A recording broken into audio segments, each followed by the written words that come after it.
श्री राम श्रोते भगवत जन कुसले ते नानवैधा प्रकारे बोलिले त्यास प्रथम श्रवण निरोपिले दुसरे कीर्तन ऐका। ठीक आहे. भगवत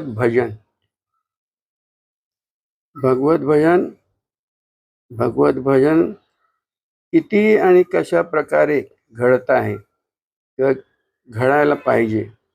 खरं तर घडत असतेच. भगवत भजनच घडत असते. आणि ते किती प्रकारचं कशा प्रकारचं ते इथे एक शास्त्र म्हणून सांगितलं की 9 प्रकारे चाललेलं आहे. सगळ्यांना माहिती आहे. श्रवण, कीर्तन, हे सगळं तुम्हाला माहिती आहे. तर लक्षात तुम्ही घ्या, इथे यात हा कितवा समास आहे? चौथ्या मधला तिसरा आहे. दुसरा समास. याच्यात आता मध्ये एक आलेलं आहे बघा, लक्षात घ्या. समर्थाने सांगितलेलं आहे, सगुण रक्षुण निर्गुण कर. बघा, सगुण रक्षुण निर्गुण आहे. केवळ सगुण भक्ती नाही, केवळ निर्गुण भक्ती नाही.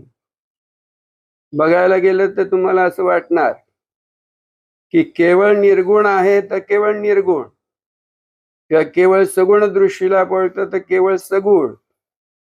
पण समर्थांनी किती खुबीने सांगितलेलं आहे, कौशल्याने सांगितलेलं आहे की सगुण रक्षुण निर्गुण आहे. आणि व्यवहारात तसंच आहे. तुमच्या दृष्टीला सगुण आहे, साकार आहे, गुणरूप सगळं आहे, नाना प्रकार आहेत, नाना आकार आहेत. आणि तुमच्या असं लक्षात येतं नंतर की हे सगळं आहे तरी ते नाहीच आहे असं आहे, नसल्यासारखंच आहे. जे सगुण म्हणून आहे ते नाहीच आहे, नसल्यासारखंच आहे. मग आहे काय, असते काय, तर ते निर्गुण आहे. निर्गुणच केवळ आहे म्हणून जे आहे ते केवळ निर्गुण आहे. आणि म्हणून ते महत्वाचं आहे. सगुण म्हणून जे आहे ते निर्गुणाच्या आधारे आहे, सगुण नंतरच आहे. मुळामध्ये जे आहे ते निर्गुण आहे. आणि म्हणून सर्वांनी हे लक्षात घ्यायला पाहिजे की सगुणाच्या आधारे आम्ही जे काही व्यवहार करतो, वागतो, त्याने आम्हाला बघा समाधान वाटत नाही.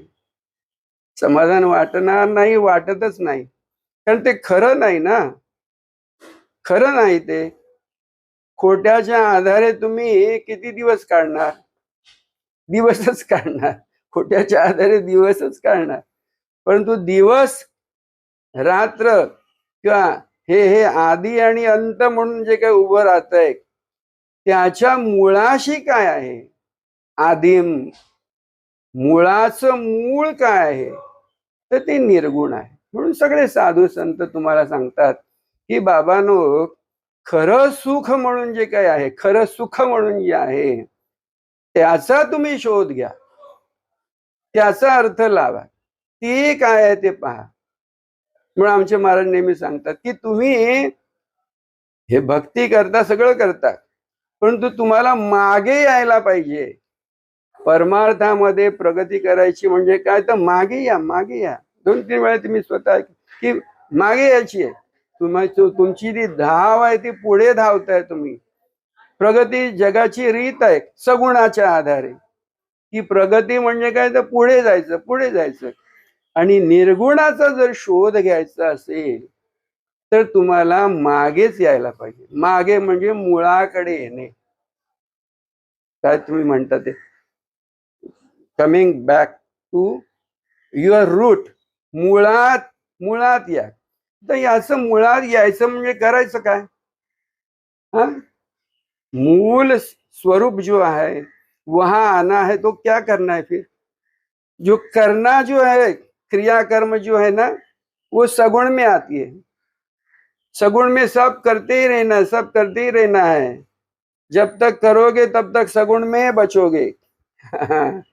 तो निर्गुण की प्राप्ति अगर करनी है, निर्गुण की तरफ हमारी दृष्टि अगर जानी है, लगानी है, तो पीछे मतलब मूल में आना है। और तो इसलिए फिर करना क्या है? कुछ करना नहीं है, क्योंकि कर्म जो है वो सगुण में आता है। और कर्म छोड़ने के बाद वो जो है, भगवत गीता में भगवान निष्कर्म जो है, निष्कर्म, वो निष्कर्म है, वो स्वरूप है। वहां कर्म का संबंध ही नहीं है, निष्कर्म। हाँ, तो निष्कर्म होना मतलब मूल में आना, स्वरूप में आना। तो महाराज हमारे वही वही बात बार बार कहें कि अभी तुम्हें कुछ करना नहीं है, जो करते हो वो छोड़ देना है। जो भी करते हो करने के लिए वो सगुण की तरफ जा रहे हो, वो अभी तुम्हें पीछे आना है, रूट में आना है, मूल में आना है, स्वरूप में आना है। तुम जहां हो, तुम जहां हो, देखो कहाँ हो, तुम कहाँ हो ये देखो, और देखते ही बैठो। फिर वहां कुछ करना होता ही नहीं है। बैठे हो, कहीं भी बैठे हो, पर्वत पे बैठे हो, घर में बैठे हो, कोई बाजार में बैठे हो, जहां भी हो वो देह रूप में, सगुण में हो। तो जहां भी तुम रहोगे वहां निर्गुण के साथ ही वो निर्गुण ही रहेगा। तुम मतलब कौन हो? वो निर्गुण तत्व ही तुम हो। तो जहां जाओ वहां तुम ही तुम हो, जहां जाओ वहां तुम ही तुम हो, और कुछ नहीं है। ये एकादशी है, वो एक दशा है।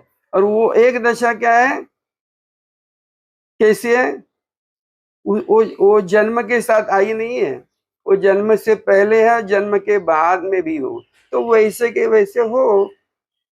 तो सगुण रक्षुण निर्गुण कथा करावी।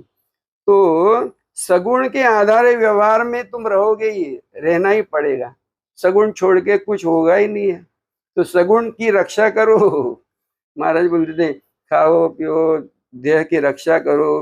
कुछ बीमार पड़ोगे तो थोड़ी बहुत दवा लेने की आवश्यकता होगी तो दवाई करो, सब करना ही है, वो छोड़ना नहीं है। हाँ, तो सगुण रक्षुण निर्गुण कथा करावी। तो ध्यान तुम्हारा सगुण रक्ष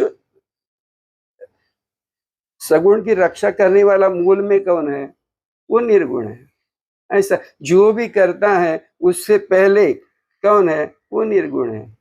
ऐसे करते करते करते अपनी तरफ आ जाओ, जहां तुम हो वहां आ जाओ। और वहां आने के बाद तुम्हें पता चलेगा, अरे मैं हिलता ही नहीं हूं, कुछ करता ही नहीं हूं। बोलून मी अबोल आहे, करून मी अकर्ता आहे, असं तुमच्या लक्षात येतं। आणि असं लक्षात यायला काय काय कशाची कोणाची गरज नाही, कोई ग्रंथ की आवश्यकता नहीं है। अपने आप वहां तुम होते हो, यह तुम्हारे ध्यान में आता है। ये ध्यान में आने के लिए भक्ति है। ये भक्ति जो भी है वो उसके लिए है। तो वो भक्ति करते करते, इसलिए सदगुरु भक्ति का महत्व है। सदगुरु भक्ति, सदगुरु और तुम अनन्य हो, न अन्य। सदगुरु कोई अलग नहीं है, कोई तस्वीर में है, वो चित्र है केवल। वो तस्वीर को देखने वाला कौन है? पहले वो मूल है। सामने तस्वीर देखोगे, सदगुरु का देह रूप देखोगे, सब देखोगे, और कोई भगवान खड़ा हो जाएगा तो वो भी तुम देखोगे। तो देखने वाला कौन है, ये महाराज का सिद्धांत है। वो बाद में है, तुम जो भी कुछ देखते हो बाद में हो, बाद में तुम्हारे सामने आया हुआ है। लेकिन उसे देखने वाला जो है वो पहले है, वो मूल का मूल है, मूल का भी मूल वो है। तो देखो क्या महत्व है, जो देखने वाला है उसका क्या महत्व है। तो अपने आप को कभी भी क्या बोलते, सबॉर्डिनेट, दुय्यम नहीं समझना है। प्रथम स्थान, प्रथम स्थान तू खुद है। प्रथम स्थान तू खुद है, जो है वो, यहां दृष्टि जानी है। तो फिर बाद में ध्यान आता है कि जो भी करता है, जो भी होता है, जो भी हम अनुभव में आता है, वो केवल भक्ति ही है। वो केवल भक्ति है, भक्ति में ही सब कुछ हो रहा है। तुम नींद जो खुलती है वो भक्ति से ही खुलती है। और फिर तुम ये करते हो, पानी पीते हो, ये करते हो, पूजा करते हो, जो भी कुछ है वो भक्ति से ही हो रहा है। वो प्रेम है, महाराज उसको बोलते हैं आत्म प्रेम, आई लव। आत्म प्रेम से हो रहा है। तो आत्म प्रेम यानी वो मूल का जो मूल है उसका प्रेम है, आत्म प्रेम है। तो श्रवण, कीर्तन, वो मनन, पूजन, ये सब तुम्हें अपने आप होते देखना है। जो भी हो रहा है वो नविधा प्रकार का भजन ही है। तुम्हारा पूरा जीवन वो नविधा प्रकार का भजन होता है। ये ध्यान में आने के बाद तुम कुछ करने लायक होते ही नहीं हो, तुम केवल देखने वाले हो। तो दृष्टा बोलते हो उसे, वो दृष्टा है और दृष्टा ही है केवल।